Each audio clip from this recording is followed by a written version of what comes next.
I feel it is fair to say that the modern world is afflicted by stress, anxiety, and depression. Why so? I would like to propose a simple definition for what constitutes stress. What if stress is the fear of not having your needs met? Then it would be legitimate to experience stress because our basic needs are essential. The need for security, the need for love, the need to have food. And it appears to me that stress is this visceral reaction from our body and mind when we are scared of not having our needs met. But is this fear uniquely present right now in this moment?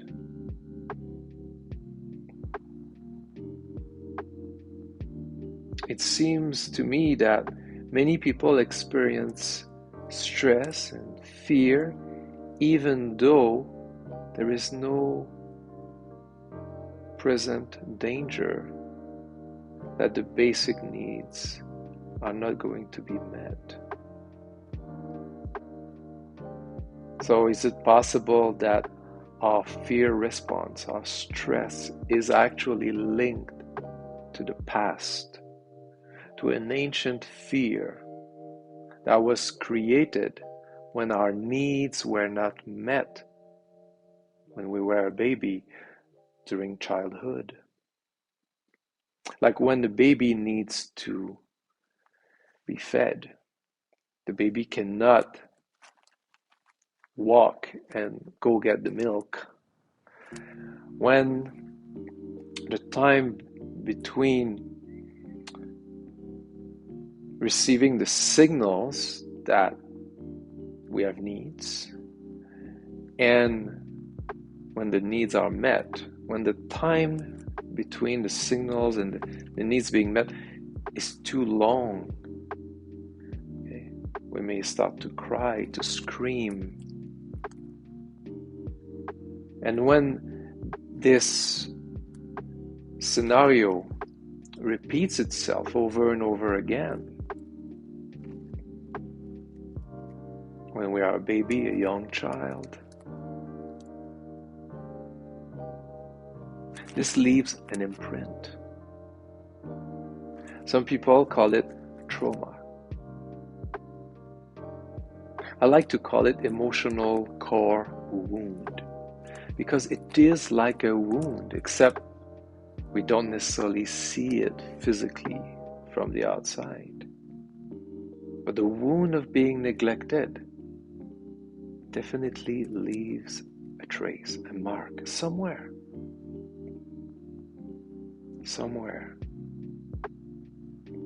Possibly in our energetic body, in our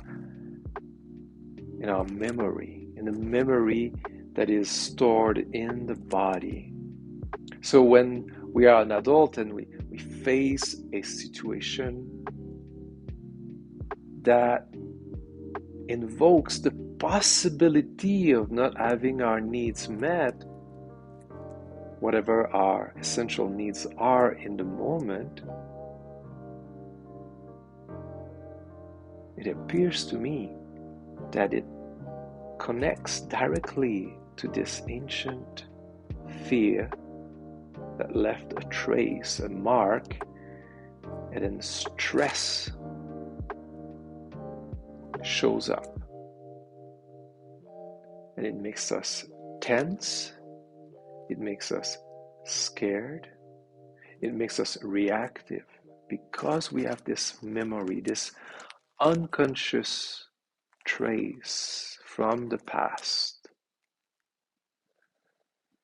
And somehow the present might repeat a similar situation when we suffered in silence of not having our needs met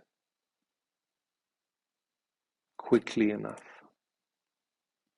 or sufficiently. It feels to me that it's very important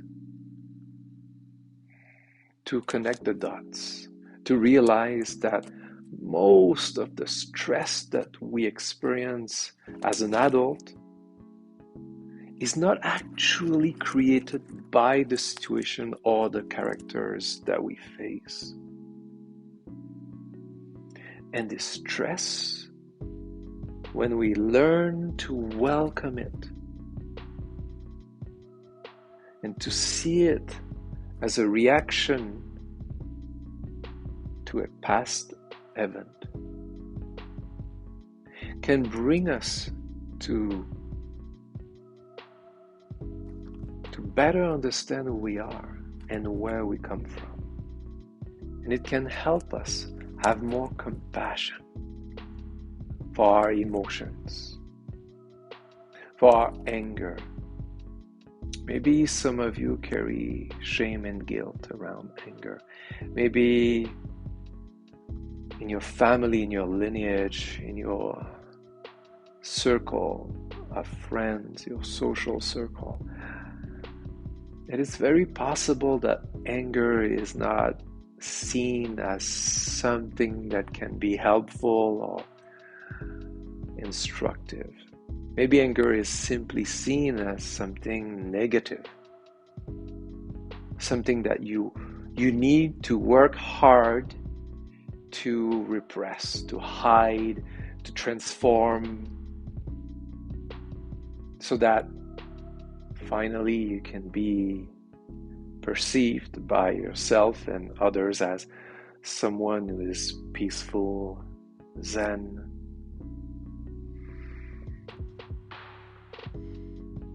What if anger is misunderstood? Let me propose this simple definition of anger.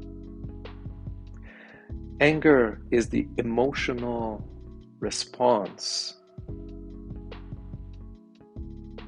when you simply had enough. So let's go back in time again, when you were a baby or a child, and possibly you were experiencing some kind of neglect, some kind of rejection. By not having your needs met, by being judged for your emotions, your personality, maybe your look.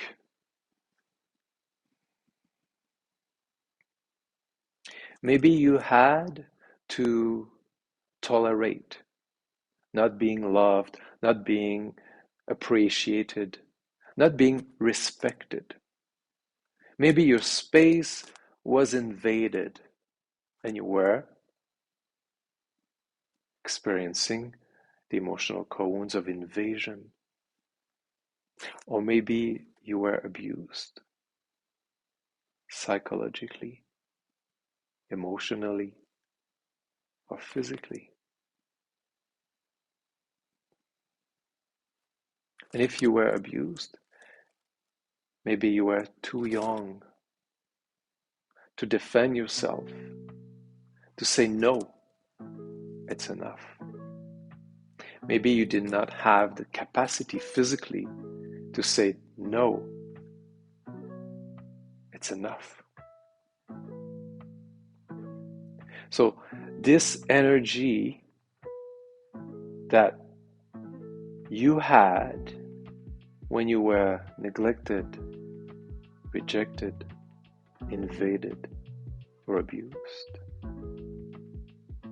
This energy of no, it's not correct. No,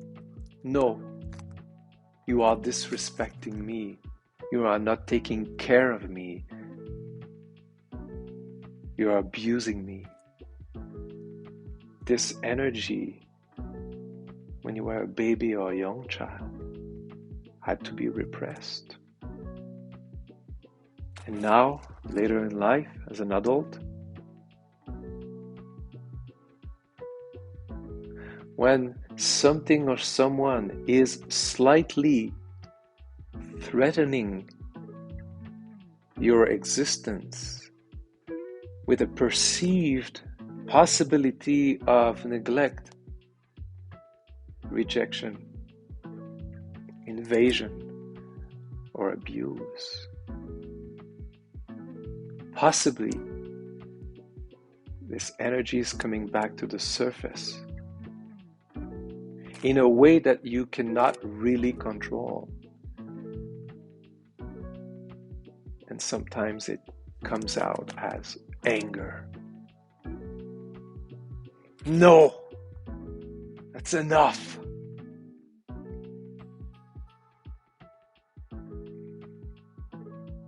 And maybe you don't know yet that there is this higher intelligence at play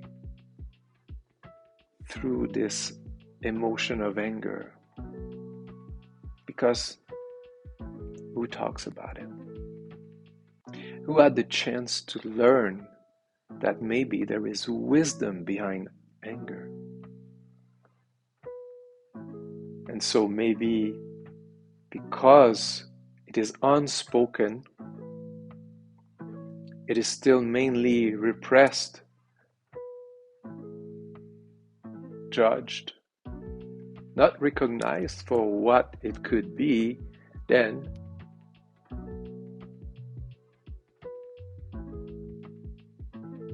no one really learned how to welcome anger in a healthy way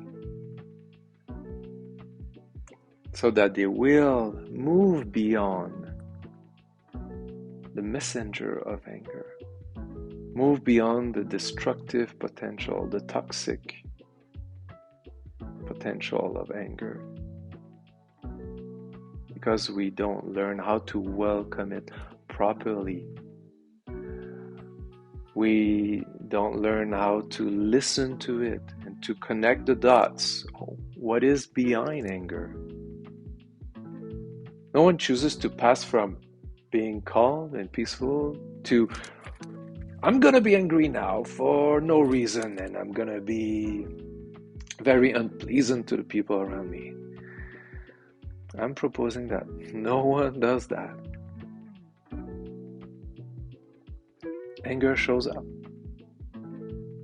And what I propose is that it shows up when you've been tolerating situations and characters that have been playing a role similar to what you experienced in the past. When you wait too long having your needs not met. And we tolerate for too long because that's what we learned by default by not having our needs met for too long. And we come from a place that, well, it's normal if I wait too long to have my needs met. But condemning anger, judging anger is not the solution.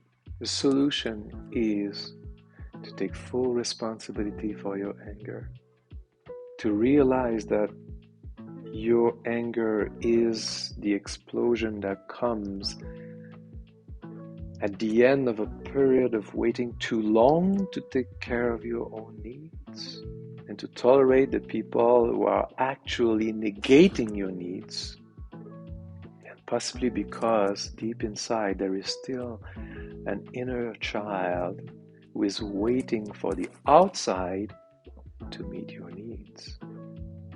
Now, this is the time now to realize that no matter how old you are, it is time for you to move beyond this line where before this line you were a baby and a child, requiring someone else to meet your needs for you. And on the other side of this line, there is you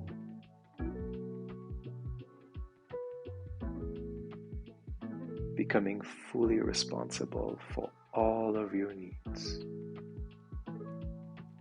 Realizing that anger is this enough, and creating the best circumstances for you to welcome anger, to realize what the messenger of anger means, so that you move beyond it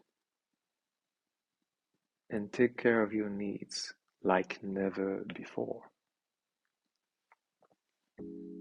So now you can start seeing how intense emotions like anger, frustration, disappointment, rage is actually your emotional body asking you, stop tolerating, stop waiting, stop everything, and start nourishing your needs, your basic essential needs, from a moment to another, from a need to another to the next, and expressing it, communicating it, letting people know around you, I'm sorry I was angry, I waited too long, I was tolerating in silence, repressing energy, staying silent, because I believed that priority was to be polite, was to have a mask of tolerance, solidity, stability. I'm sorry for my anger. I didn't take full responsibility to nourish my needs, and anger came to let me know that I waited too long. You see, anger is a messenger. Please don't kill the messenger. Learn how to receive it and to not let the messenger take all the space, destroy everything. Recognize it for what it is and what it wants to tell you.